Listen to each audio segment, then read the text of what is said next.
Hello guys, so Lolo, this is for Capricorn. Capricorn, welcome dito sa aking channel, Kapalaran 888. Welcome guys. Alamin natin kung anong messages, vibration, gabay energy para sa inyong lahat. So, titingnan natin guys kung anong message. Kung anong message ang para sa inyo.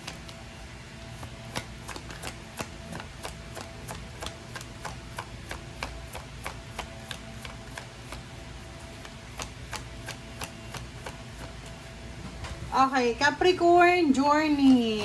Okay.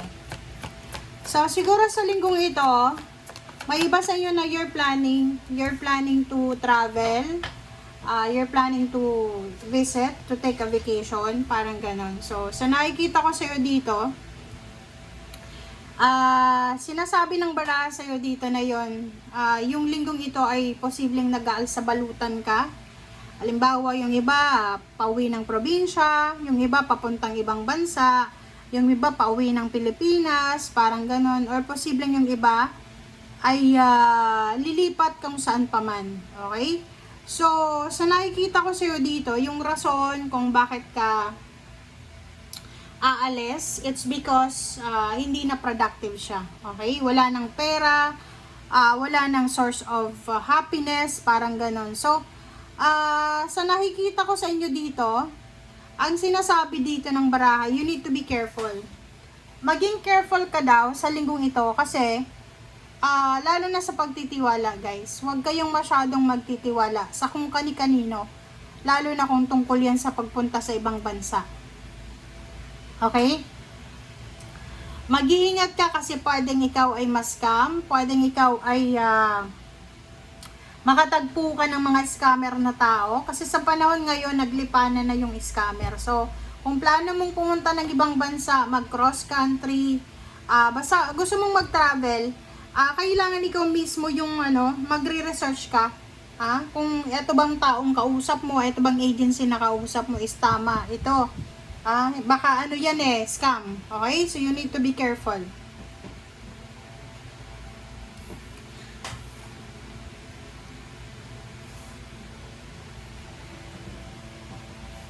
Alright.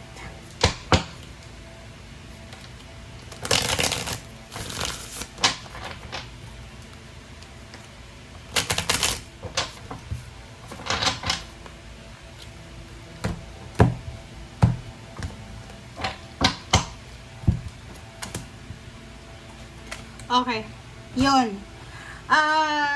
Mag-iingat ka din. Okay? Mag-iingat ka din, Capricorn, kasi sa linggong ito, posibleng, kumbaga magpakatatag ka sa linggong ito.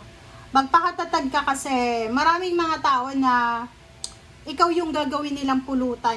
'Di ba? Like, ikaw yung topic nila. Which is wala ka namang pakialam dito. Pero sa nakikita ko sa'yo dito, kailangan mong magpakatatag. Kasi, ikaw yung magiging subject ng chismis.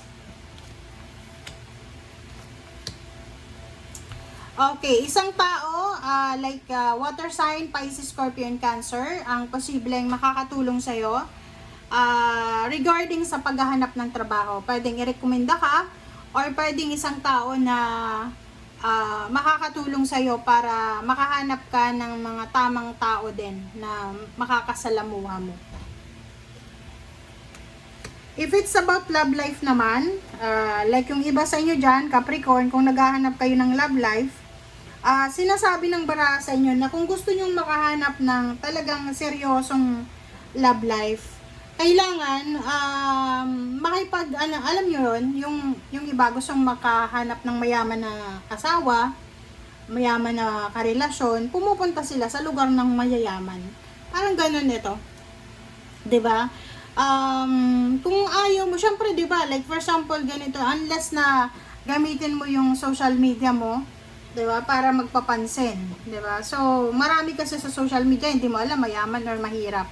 Pero kung nasa ganyan ka lang na lugar, like mahirap na lugar, syempre, ang mapapangasawa mo dyan, mahirap din. Ganun ang logic ng pag-aasawa.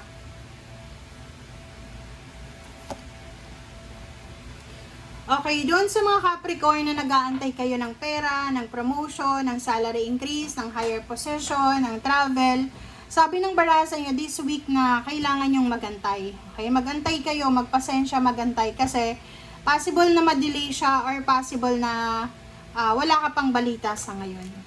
Mahang siya. So, sinasabi ng bara sa iyo dito na mag-iingat tayo sa paggawa ng desisyon, mag-iingat tayo sa mga actions natin sa linggong ito. As much as possible, pag-aralan, pag-isipan, magdalawang isip ka muna. Okay?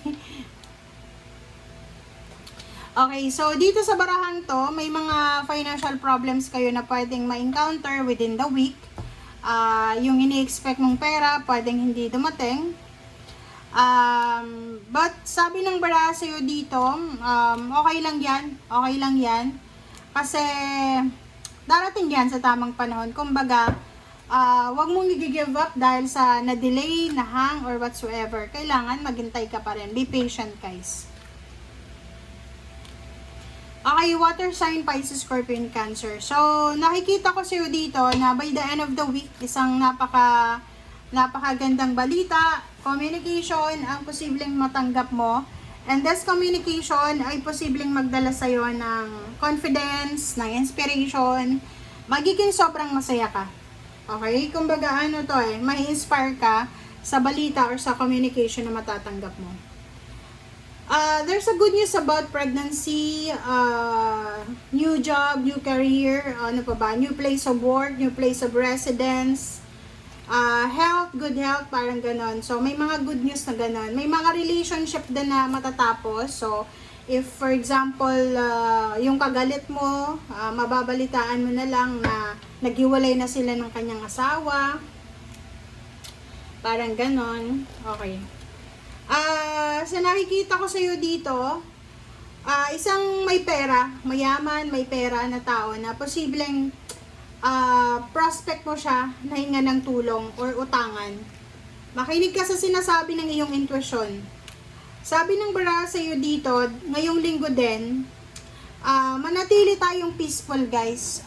Hanapin natin yung kapayapaan. Huwag tayong maghahanap ng away, gulo. Kung may mga nangyayari sa paligid natin na hindi maganda, umiwas na lang tayo.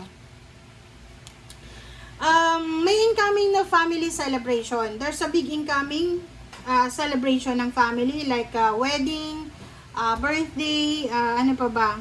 Maraming mga darating na masasayang okasyon sa buhay mo. At the same time, by the end of the week, sa nakikita ko sa'yo dito, kung ikaw ay single, yon may mga magpapahiwatig sa'yo, may magkakagusto sa'yo syempre. And if ikaw naman ay in a relationship, pwedeng may mga promotion, salary increase, higher position, or alam mo na, mga source of inspiration or income, source of confidence na darating sa'yo. Thank you, guys. Bye!